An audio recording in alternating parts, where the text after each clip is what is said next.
میں آج اپنے ان سارے پاکستانیوں کا شکریہ ادا کرنا چاہتا ہوں کہ جو آج سڑکوں پہ نکلے، جنہوں نے مظاہرے کیے، پروٹیسٹ کیا، ایک الیکشن کمشنر کے ایک جانبدار فیصلے، ایک سازش کا حصہ بن کے، ایک مافیا کا حصہ بن کے اس نے جو فیصلہ کیا آج، اور جس کی وجہ سے میری قوم سڑکوں پہ نکلی، میں سب کا شکریہ ادا کرنا چاہتا ہوں۔ پہلے تو میں اپنی قوم کے سامنے یہ رکھنا چاہتا ہوں، یہ کیا فیصلہ ہے، یعنی یہ توشہ خانہ کیا چیز ہے؟ توشہ خانہ وہ ہے کہ جب ملک کا پرائم منسٹر، اس کے وزیر، اس کے آرمی چیف، ان کو جب پریزنٹس ملتے ہیں، جب وہ اقتدار میں ہوتے ہیں، تو جب ان کو تحفے ملتے ہیں، تو یہ جو سارے تحفے ہیں یہ جاتے ہیں توشہ خانہ کے اندر۔ ایک پورا ریکارڈ ادھر قائم کیا جاتا ہے۔ اس توشہ خانہ سے ایک قانون کے تحت آپ فیصلہ کر سکتے ہیں کہ میں ایک آدھی قیمت، ہمارے دور میں آدھی قیمت ہم دے کے ہم وہ خرید سکتے ہیں وہاں سے۔ سارا ریکارڈ اس کا ہے پڑا ہوا ہے توشہ خانہ میں۔ تو یہ جو کیس اس نے کیا ہے، یہ جو کیس کے اوپر فیصلہ دیا ہے، میں آپ ساری قوم کے سامنے اب یہ کہنا چاہتا ہوں کہ جب بھی، اور انشاءاللہ ہم اب جا رہے ہیں عدالت میں آج سب کے سامنے کہنا چاہتا ہوں کہ یہ عدالت کے اندر کیس جائے گا اور اس میں ایک چیز غیر قانونی نہیں نکلے گی، کیونکہ سارا ریکارڈ اویلیبل ہے۔ اور جنہوں نے قانون توڑا ہے، توشہ خانہ کا قانون کس نے توڑا ہے؟ آصف زرداری نے اور نواز شریف نے۔ کیسے توڑا ہے؟ انہوں نے 4 مہنگی گاڑیاں اس توشہ خانہ سے نکالی ہے۔ قانون یہ کہتا ہے کہ آپ گاڑیاں نہیں نکال سکتے، مجھے بھی ملی تھی۔ تو ان کے کیس تو سنے نہیں، ان کے 10 سال سے کیس پڑے ہوئے جو انہوں نے یہ گاڑیاں غیر قانونی طور پہ نکالی تھی۔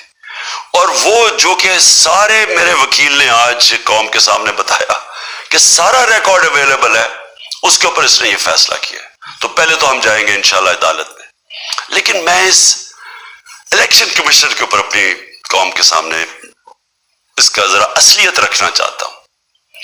یہ وہ آدمی ہے جو پچھلے 2.5 سال سے ہمارے خلاف فیصلے دے رہا ہے۔ 8 یا 9 دفعہ اس نے ہمارے خلاف فیصلہ دیا، ہم عدالت میں گئے اور عدالت نے اس کے فیصلے اوور ٹرن کر کے ہمارے حق میں فیصلے دیے، کیونکہ اس کے جو فیصلے تھے وہ غیر جانبدار نہیں تھے۔ ہم EVM مشینز کے اوپر کوشش کرتے رہے کہ اس ملک میں صاف اور شفاف الیکشن ہو، پیپلز پارٹی اور نون لیگ کے ساتھ مل کے وہ نہیں ہونے دیا۔ وہ سینٹ کے اندر پیسہ چلتا ہے، سینٹ کے الیکشنز کے اندر، کہ وہ ووٹ ویریفائبل ہونی چاہیے، یعنی لوگوں کو پتا ہونا چاہیے کہ آپ کے MP کدھر ووٹ ڈال رہے ہیں۔ ہم سپریم کورٹ میں گئے، سپریم کورٹ میں اجازت دے دی کہ ووٹ ویریفائبل ہونی چاہیے، اس نے روک دی۔ اس کے بعد یوسف رضا گیلانی کا بیٹا پیسے دیتے ہوئے پکڑا گیا ووٹ خریدتے ہوئے، اس نے کوئی ایکشن نہیں لیا۔ یہ اس نے جب ہمارا یہ ابھی جو آڈیو لیکس ہوئی ہے، اس کے اندر کیا چیز آئی ہے سامنے؟ آڈیو لیکس میں یہ سامنے آئی کہ نون لیگ کے ساتھ بیٹھ کے یہ فیصلے کر رہا تھا کہ کون سے حلقے ہمارے کمزور ہیں اور کدھر PDM کی ووٹ جو تھی ہمارے حلقوں سے دگنی تھی۔ اس نے ان کے ساتھ بیٹھ کے فیصلے کیے۔ یہ جو ابھی حال ہی میں الیکشن ہوئے ہیں، اسی الیکشن کمیشن نے، اس نے پہلے بھی جب پنجاب کے بائی الیکشن ہوئے تب بھی پوری الیکشن کمیشن کی مشینری نے ان کی مدد کی، اور اس کے گورنمنٹ بھی پنجاب میں انہی کی تھی، گورنمنٹ کی مشینری نے بھی پوری مدد کی۔ اس کے باوجود دونوں دفعہ یہ الیکشن ہار گئے، اور الیکشن اس لیے ہارے کہ پاکستان کی قوم ان کو ریجیکٹ کر بیٹھی ہے، اور اللہ کا شکر ادا کرتا ہوں ہمارے ساتھ کھڑی ہے۔ جب ہماری گورنمنٹ گئی تب سے یہ مافیا کوشش کر رہا ہے کہ تحریک انصاف کو ختم کرنے کی۔ پہلے تو انہوں نے گورنمنٹ گرائی بیرونی سازش، پھر انہوں نے 20 یا 25 کروڑ روپے کی ووٹیں خریدی، لوگوں کو لوٹا بنایا، ہماری گورنمنٹ گرائی۔